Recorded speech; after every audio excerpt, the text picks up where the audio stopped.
অঙ্গনওয়াড়ি কেন্দ্রে জমি ও হেল্পার নিয়োগ নিয়ে বিতর্কের নতুন মোড়। আমাদের চ্যানেলে সংবাদ প্রকাশের পর মুখ খুললেন জমির দাবিদার পরিবার।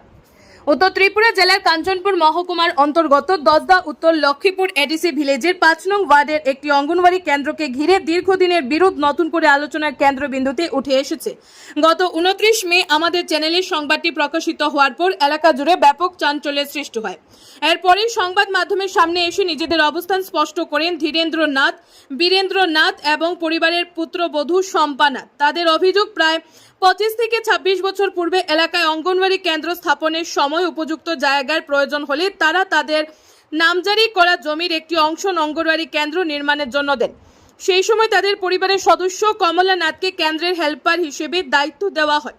কমলা নাথ দীর্ঘ ২২ থেকে ২৩ বছর ওই অঙ্গনওয়াড়ি কেন্দ্রে নিষ্ঠার সঙ্গে কাজ করেন এবং পরিবারের সদস্যদের বক্তব্য অনুযায়ী পরবর্তী সময় কমলা নাথ শারীরিকভাবে অসুস্থ হয়ে পড়লে তিনি তার পুত্রবধূ শম্পা নাথকে ওই দায়িত্ব পালনের জন্য এগিয়ে আসতে বলেন। এরপর শম্পা নাথ সরকারি প্রশিক্ষণ গ্রহণ করেন এবং সংশ্লিষ্ট দপ্তরের অনুমোদন ক্রমে কেন্দ্রে আজ শুরু করেন। গত দুই তিন বছর ধরে তিনি ওই কেন্দ্রে দায়িত্ব পালন করে আসছিলেন এবং তার ব্যাংক অ্যাকাউন্টে সরকারি ভাতাও নিয়মিত জমা পড়ছিল। কিন্তু ২ বছর পূর্বে হঠাৎ করে সিডিপিও অফিসে দসদা সেক্টরের সুপারভাইজার তাকে ওই কেন্দ্রে কাজ না করার নির্দেশ দেন বলে অভিযোগ। কারণ জানতে চাইলে তাকে জানানো হয় ওই কেন্দ্রে অন্য একজনকে নিয়োগ করা হয়েছে। এই সিদ্ধান্তে বিস্ময় প্রকাশ করে শম্পা নাথ বলেন, আমি সরকারি প্রশিক্ষণ নিয়ে দীর্ঘদিন কাজ করেছি, সরকারি ভাতাও পেয়েছি, তাহলে হঠাৎ কি কারণে আমাকে সরিয়ে দেওয়া হলো তা আজও জানানো হয়নি। তিনি আরও জানান, বিষয়টি নিয়ে একাধিকবার সিডিপিও অফিস এবং প্রশাসনের বিভিন্ন স্তরে যোগাযোগ করলেও কোনো সন্তোষজনক সমাধান পাননি। পরিবারের অভিযোগ, তাদের সঙ্গে আলোচনা না করে নতুন নিয়োগের সিদ্ধান্ত নেওয়া হয়েছে। এদিকে ধীরেন্দ্রনাথ ও বীরেন্দ্রনাথের দাবি, যেহেতু কেন্দ্রটি তাদের পরিবারের দেওয়া জমিতে প্রতিষ্ঠিত এবং তাদের পরিবারের সদস্যরাই দীর্ঘদিন ধরে সেখানে কাজ করছেন, তাই শম্পা নাথকে পুনরায় কাজে বহাল করা উচিত। তারা স্পষ্টভাবে জানিয়েছেন, শম্পা নাথকে পুনরায় হেল্পার হিসেবে কাজ করার সুযোগ দেওয়া হলে তারা কেন্দ্রটি পুনরায় চালুর জন্য পূর্ণ সহযোগিতা করবেন। অন্যদিকে এলাকাবাসীর একাংশের মতে, অঙ্গনওয়াড়ি কেন্দ্রটি দীর্ঘদিন ধরে এলাকার শিশু ও গর্ভবতী মহিলাদের সেবা দিয়ে আসছে, ফলে কেন্দ্রটি বন্ধ থাকায় সাধারণ মানুষ সমস্যার সম্মুখীন হচ্ছেন। দ্রুত প্রশাসনিক হস্তক্ষেপের মাধ্যমে সমস্যার সমাধান এবং কেন্দ্রটির স্বাভাবিক কার্যক্রম পুনরায় চালুর দাবি জানিয়েছেন তারা। বর্তমানে বিষয়টি প্রশাসন, সিডিপিও দপ্তর এবং সংশ্লিষ্ট কর্তৃপক্ষের নজরে রেখেছে। এখন দেখার বিষয়, সরকারি দপ্তর এই বিরোধ নিষ্পত্তিতে কি পদক্ষেপ গ্রহণ করে এবং এলাকার শিশু ও উপভোক্তাদের স্বার্থে অঙ্গনওয়াড়ি কেন্দ্রটির ভবিষ্যৎ কোন দিকে এগোয়। Bureau report, R A. ধর্মনগর। আমার নাম বীরেন্দ্রনাথ, বাবার নাম মৃত বসন্তনাথ, গ্রাম উত্তর লক্ষ্মীপুর।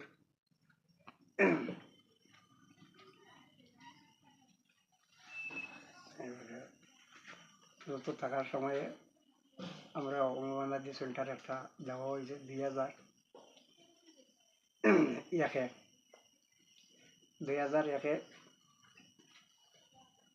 আমার বাড়িতে হয়েছে। 2003-এ স্কুল ঠিকঠাক হয়েছে, স্কুল ঘর অঙ্গনওয়াড়ি স্কুল ঘর হয়েছে। এখানে গিয়ে আমার স্ত্রী চাকরি জয়েন্ট করছে। এরপরে তাই মারা গেছে। আমার স্ত্রী মারা যাওয়ার পরে আমার ছেলের বউরে চাকরিটা দেওয়া হয়েছে।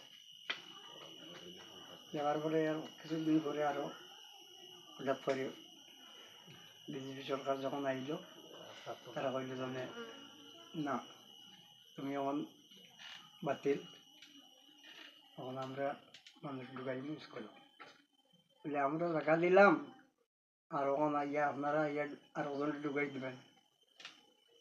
ওই করে সেটা পরে আমি স্কুল ঘর তালা মারছে। অঙ্গনাদি স্কুল উত্তর লক্ষ্মীপুরের 5 নম্বর ওয়ার্ড। কি ওই যে চাকরিটা গেল গিয়ে আমার ছেলের বউ, ওই কারণে অঙ্গনাদি স্কুল ঘরটা আমি তালা মারছি। ওইয়া তাকে জায়গা হইয়া তাকে আমরা কেন পেতাম না, আর ওখানটা দেওয়া হইব। জায়গাটা আমার ভাইয়ের নামে, আমরা 2 জায়গা আমি বিভিন্ন জায়গায় আমি দিছি। এই বিভিন্ন জায়গায় দরখাস্ত দেওয়ার পরে আজ পর্যন্ত কোনো সুরাগারও খাই না। কৃষ্ণকুমার বাড়ি ছিল তখন। এখন স্কুলটা চলতেছে কৃষ্ণকুমার নাথের বাড়িতে, কার্তিকের নাথের বাড়িতে, বাসন্তী নাথের বাড়িতে, তারা বাড়িতে চলে। আগে চলতো রাস্তার মধ্যে। এরপরে সিডিও যখন আইলো স্কুলে একবার মিটিং করলো, ওই পরে বাসন্তীনাথ সিডিও নারীরা বাড়িতে ওখান করে আজকে মাস দেখি দেখি এই আমি স্কুলটা তালা মারছি। আমার ছেলের বউ যদি চাকরি দেওয়া না হয় তাহলে আমি তালা করতাম না।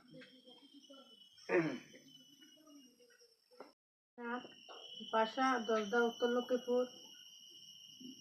আমি ওই উত্তর লক্ষ্মীপুর আমার সেন্টারে, আমি অঙ্গনাদি সেন্টারে আমি চাকরি করতাম। চাকরি করার পরে 3 বছর আমি রেগুলার চাকরি করিয়া গেছি। তারপর বেতনও পাইয়া গেছি, আমি অ্যাকাউন্টে বেতন পাইয়া গেছি। 3 বছর চালানির পরে হঠাৎ একদিন আমার জানাইতেছে যে তুমি স্কুলে আইও না। তো আমি কইতাছি যে আমি কে লেগে স্কুলে আইতাম না, আমার কোনো ইয়ে আছে ত্রুটি আছে নি? না, তোমার কোনো ত্রুটি না থাকলে তুমি স্কুলে আইও না, তো কেন তো হেল্পার আইয়া গেছে।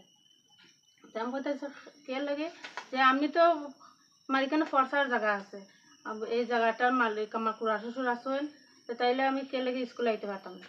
না, তুমি স্কুলে আইও না, তুমি স্কুলে আইতে পারতাম না। আমি তারপর আমার তো বেতনও পাইয়া আসছি, আমি কে লেগে স্কুলে আইতে পারতাম না। না, তুমি আর স্কুলে আইতে পারতাম না। এরপরে আমি এটা কইছি যে আমি স্কুলে যখন আইতে পারতাম না, এটা তো ফর্সার জায়গা আছে, তাইলে আমি স্কুলটা আমি তালা মারব। ঘরে গেছি, ঘরে যাওয়ার পরে আমার শ্বশুর আছে, স্বামী আছে, তার সাথে আলোচনা করছি। আলোচনা করার পর যে তারা স্কুলে তালা মারছে। আমি চাইতেছি যে আমার চাকরিটা হইতো, আমি চাকরিটা পাইতাম। আমি চাকরিটা না পাইলে আমি তালা খুলতাম না। যতদিন পর্যন্ত আমি চাকরিটা পাইছি না, আমি স্কুলের তালা খুলতাম না।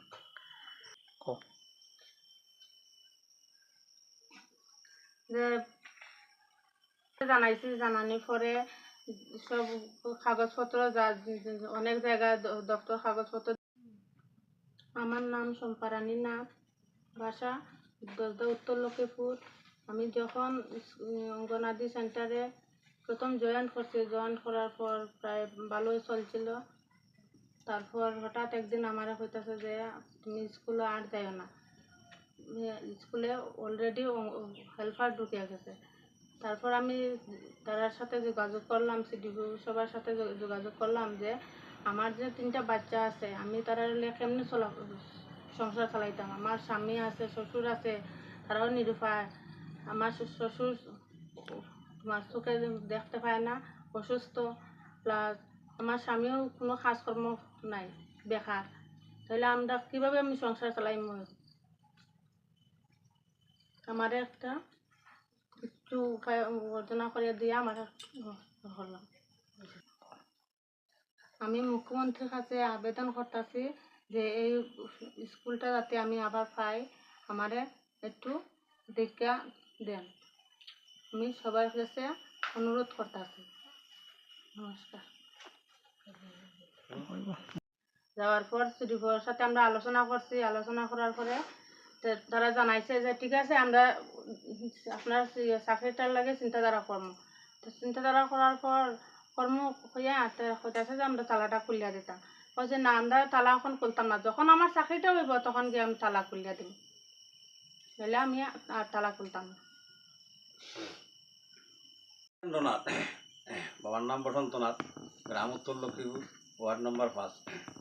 তো আমি একদিন সকালে 8টা সাড়ে 8টার সময় দেখি ওই আমার বাড়ির উত্তরে অঙ্গনওয়াড়ি সেন্টারও যেমন মানুষের শব্দ শুনলাম। তো আমিও আগে দেখি এখানে মাটি কাটার লাগি প্রস্তুত দোদার আইছি। আমি গিয়া দেখছি আর কে বা কারা মাটি নিত, তারা করতো। এমন সময় দেখি দৌড়িয়ে আর আইসে কৃষ্ণকুমার নাথ, আমার শ্বশুর বাড়ি, কার্তিক নাথ, এরপরে বাসন্তী নাথ আইয়া আনে আমার উপরে আক্রমণ করিয়া কোনো জিজ্ঞাসা নাই। খুব প্রচণ্ড মারধর করছে, মানে রক্তাঘাত করছে, অস্ত্র টস্ত্র লইয়া। এরপরে আমি হসপিটালে গেছি, হসপিটালে ভর্তি হয়েছি, মেডিকেলও করাইছি। করাই গিয়া থানা দ্বারস্থ হয়েছে, আইনের কেস দিছি। এখানে কোনো বিচার পাই না, কোনো কিছু পাই না। এখন সাংবাদিকের দ্বারস্থ হয়েছি, ওই বিচার চাই আমি। অসুস্থ বিছানায় আছে।